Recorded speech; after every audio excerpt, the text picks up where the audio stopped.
वाहिगुरु जी का खालसा, वाहिगुरु जी की फतेह। राम प्यारों की 8 युक्तियों को वर्णन सहित जो भाई साहब भाई गुरु इकबाल सिंह जी ने अपनी पुस्तक मैं दस्यो मार्ग संतों में वर्णन किया है। बहुत सारी संगतों, प्रेमी जनों को नाम, सेवा, सिमरन की कमाई संभालनी कैसे है, आप सबके साथ ये 8 युक्तियाँ हम साझा करेंगे, जिससे आप सबको इसके मार्ग का पता चलेगा और बहुत बड़ा लाभ प्राप्त होगा। मैं दस्यो मार्ग संतों में पाई गुरु इकबाल सिंह जी की पहली युक्ति का दूसरा भाग श्रवण करते हैं। भाई साहब भाई गुरु इकबाल सिंह जी फरमाते हैं कि क्रोपी तो हम तब साबित होते हैं जब हम दूसरे अवतारों की निंदा करते हैं। ऐ सिख, सम्मान सबका कर, लेकिन अपने गुरु के साथ ऐसा प्रेम कर कि मेरे बस आप ही हो। संसार में जितनी भी किश्तियां हैं, सम्मान सबका करो, लेकिन बैठो सिर्फ एक किश्ती में। अवश्य निगाह डालिए, कहीं आपने अलग अलग किश्तियों में पांव तो नहीं रखे, कहीं आपके घर में दिया तो नहीं जलता। गांव में तो ऐसी बातों का जोर है। अगर पूछा जाए, भाई आप सिख हो, फिर यह बृहस्पतिवार का दिया क्यों? वे कहते, कहीं पीर रुष्ट ना हो जाएं। दास को एक गुरसिख नवयुवक मिला। कहने लगा, आजकल काम धंधा कुछ मंदा चल रहा है, लेकिन अब ठीक हो जाना है, क्योंकि मैं किसी अनुभवी शरीर के पास गया था। उसने मुझे कहा कि तुमसे सूर्य देवता रुष्ट है, इसलिए तुम्हारा काम धंधा मंदा चल रहा है। उसने मुझे 7 दिन पानी में सिंदूर डालकर सूर्य देवता को जल देने के लिए कहा है, फिर मेरा कारोबार ठीक हो जाएगा। वही नौजवान 2.5 महीने बाद फिर मिला। दास ने पूछा, कैसे हो गुरुमुखा? उसने बताया, पहले 70,000 का तृण था, अब सेवा 1.25 लाख हो गया है। दास ने पूछा, जो 7 दिन जल में सिंदूर डालकर सूर्य देवता को दिया था, क्या उससे बात नहीं बनी? माने नहीं सूर्य देवता? वह कहने लगा, 7 दिन सिंदूर डालकर जल तो दिया, लेकिन बात ही नहीं बनी। दास ने उसको कहा, अब 2.5 महीने पहले मिला था, उस समय तुम्हारा कष्ट एक था, लेकिन अब तुम्हारे 2 कष्ट हैं। वह कहने लगा, कष्ट तो एक ही है, तृण का। उस समय 70,000 का था, अब 1.25 लाख का है। दास ने समझाया, पहले एक कष्ट था तृण का, पर अब दूसरा कष्ट है कि तुम गुरु नानक की किश्ती से उतर गए हो। सिखो, अगर आप भी जाते हो तवीतों वालों के पास, तो इसका अर्थ है कि आपके हृदय में स्थान है उनके लिए। आपके नेत्रों में गुरु नानक ही विराजमान रहें। जब कभी किसी को और कभी किसी को बिठाओगे तो अधूरे ही रह जाओगे। गुरु अंगद देव जी के जीवन से शिक्षा लें। पहले प्रत्येक वर्ष देवी के दर्शनों को जाते थे, लेकिन आत्मिक शांति प्राप्त न कर सके। लेकिन जब गुरु नानक देव जी के दर्शन हुए, ऐसे प्रभावित हुए, ऐसा मन स्थिर हुआ कि गुरु नानक जी के होकर रह गए। एक बार सिद्ध आए थे गुरु अंगद देव जी के पास। कहते, हमसे कुछ ले लीजिए। लेकिन गुरु अंगद साहिब जी कहने लगे, सिद्धो, यहाँ जितने दिन चाहे रहो, प्रसादे पानी की या अन्य सेवा कहो करेंगे, लेकिन जो बात कहते हो कि हमसे कुछ ले लीजिए, इस हृदय में गुरु नानक विराजमान है, किसी अन्य के लिए स्थान नहीं। गुरु के साथ ऐसा प्रेम करना कि सतगुरु मेरे हैं, मेरे मन, मेरे हृदय, मेरे शरीर, मेरी आत्मा को एक तेरा ही सहारा है। हमारी हर पुकार, हर मिन्नत धन्य गुरु नानक, धन्य गुरु ग्रंथ साहिब जी के चरणों में हो। एक आशा रखो, यह नहीं कि कष्ट आया तो किश्ती बदल ली। कहीं हमारे हाथ गुरु नानक के दर के अलावा किसी और का किवाड़ ना खटकाएं। हमारे भीतर यह विश्वास हो कि मेरा गुरु ही गुरुओं का गुरु है, सर्व कला संपन्न है, निस्तारा तभी है कि जब प्रेम भक्ति आ गई। प्रेम भक्ति क्या है? गुरु नानक, मेरा आपके बिना कोई है ही नहीं। बाबा नंद सिंह जी के वचन हैं, वृक्ष मांगो छाया अपने आप मिल जाती है, फल आप ही मिल जाते हैं। इसी प्रकार ही जिसे गुरु नानक जी मिल गए, सब देवी देवता आप ही प्रसन्न हो गए। अगर अकेले अकेले को मनाएंगे तो कभी एक रुष्ट हो जाएगा तो कभी कोई मान जाएगा। गुरु नानक प्रसन्न तो सारे प्रसन्न। एक बार गुरु अंगद साहब जब उन्हें अभी गुरुगद्दी प्राप्त नहीं हुई थी, गुरु नानक साहब की सेवा में थे, तो रात्रि को उन्होंने एक बीबी को गुरु नानक के दर पर झाड़ू देते हुए देखा और पूछा, हे बीबी, तू कौन है और इतनी रात्रि में यहाँ सेवा क्यों कर रही है? उस बीबी ने कहा, तुमने मुझे पहचाना नहीं, मैं वही देवी हूँ जिसके पास तुम हर वर्ष दर्शनों को आते थे। भाई लहणा जी बहुत आश्चर्यचकित हुए और पूछा, फिर यहाँ झाड़ू की सेवा क्यों? देवी ने उत्तर दिया, गुरु नानक के दर से बख्शिशें लेकर ही तो मैं अपने दर पर आने वालों की झोलियाँ भरती हूँ। तो साधक बंदे या व्यक्ति के लिए पहली युक्ति है कि सम्मान सबका करें, निंदा किसी की नहीं, परंतु अपने गुरु पिता के बिना स्थान स्थान से प्रभावित ना हो।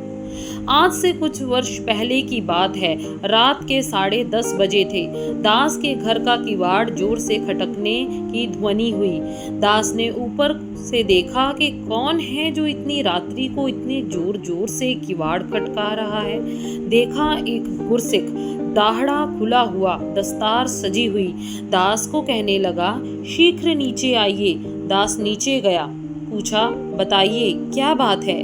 वह कहने लगा, शीघ्र मेरे साथ चलिए, कहीं लाहा लेने से वंचित ना रह जाएं। दास ने कहा, कौन सा लाहा, बताओ तो सही। वह कहने लगा, शमशान से एक महापुरुष आए हैं, उनकी 150 वर्ष की आयु है, शीघ्र चलिए, कहीं वो चले ना जाएं, उनके दर्शन कर लीजिए। जो भी जैसा भी उनके पास आशा लेकर आता है वह संपूर्ण हो जाती है। दास ने उसका कंधा पकड़कर कहा, जितनी तुम्हें शीघ्रता है मुझे नहीं। वह कहने लगा, जी लाहा लीजिए, समय व्यर्थ ना गवाइए। दास कहने लगा, ज्ञान वृद्धि के लिए चाहे चला जाओ, परंतु जिससे मांगना है, जिसको हृदय में बिठाया है, उसके आगे मन को बेचा है, वह कार्य हो चुका है। हम कई बार एक क्षण में एक दूसरे से प्रभावित हो जाते हैं। कोई सोने का भी बनकर दिखा दे, फिर भी गुरु नानक को ही हृदय में विराजमान रखना है। सिख को अपने गुरु, अपने केंद्र पर विश्वास पर्वत समान स्थिर होना चाहिए, रेत जैसा नहीं होना चाहिए। जब तूफान आता है तो रेत को उड़ा देता है। गढ़शंकर में और भी तो कई सिख रहते ही होंगे, परंतु एक भाई तिलका ही था जो स्वर्ग के लालच से भी प्रभावित नहीं हुआ था। केवल भाई तिलका ही नहीं था, योगी के दर्शन करने जिसने वर प्राप्त किया था, जो भी मेरे दर्शन करेगा उसे 1 वर्ष का स्वर्ग मिलेगा और अपनी इच्छा से जिसे भी चाहूं उसे 100 वर्ष का स्वर्ग दे दूं। जो रेत के समान थे वे उड़कर चले गए थे योगी के दर्शनों को स्वर्ग लेने के लिए, लेकिन जो पर्वत के समान थे वह स्थिर रहा, वह नहीं गया। यहाँ तक इतिहास में लिखा है कि योगी स्वयं गया और तिलके को कहने लगा, किवाड़ खोलो और मेरे दर्शन कर लो।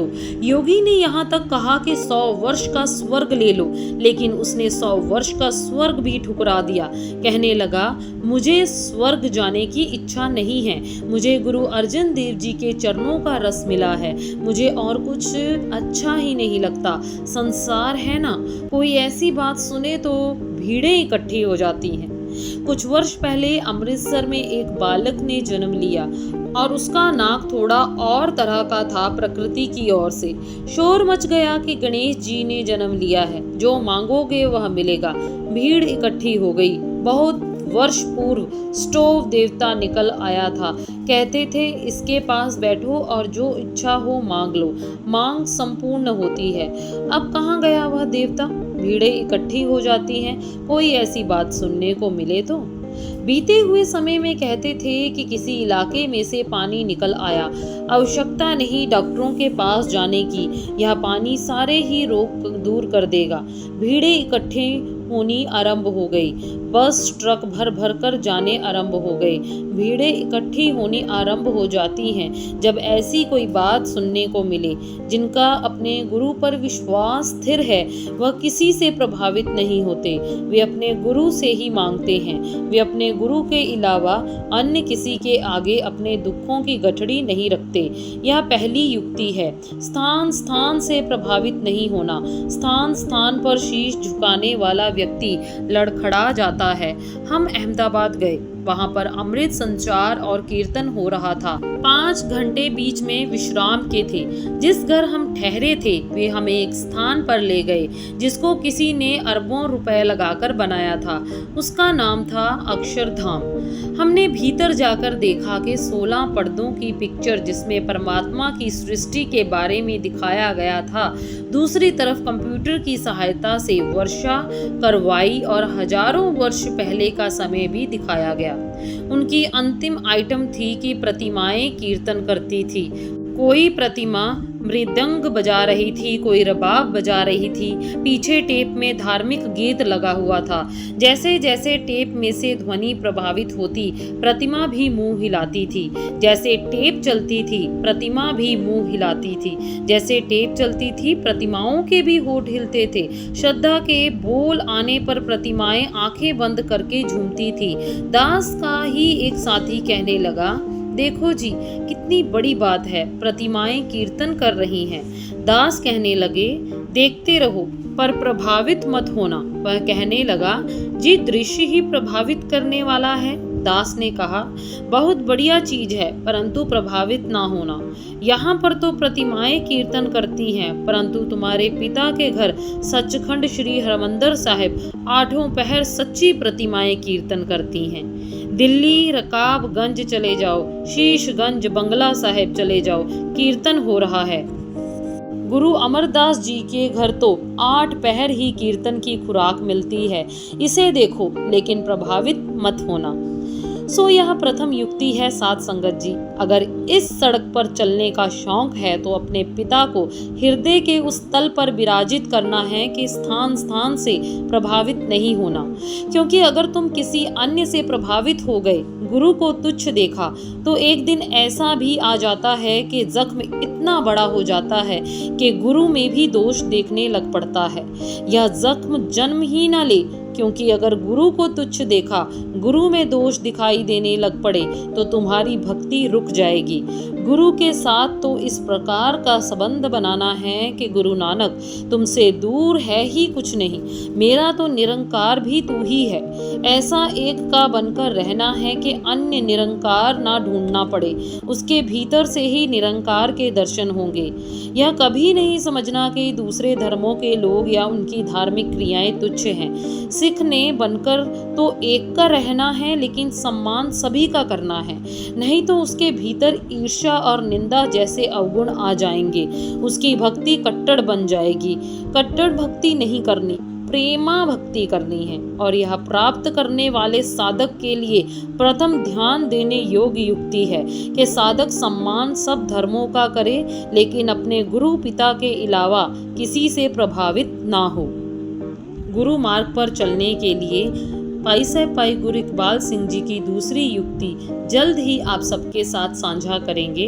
वाहे गुरु जी का खालसा, वाहे गुरु जी की फतेह।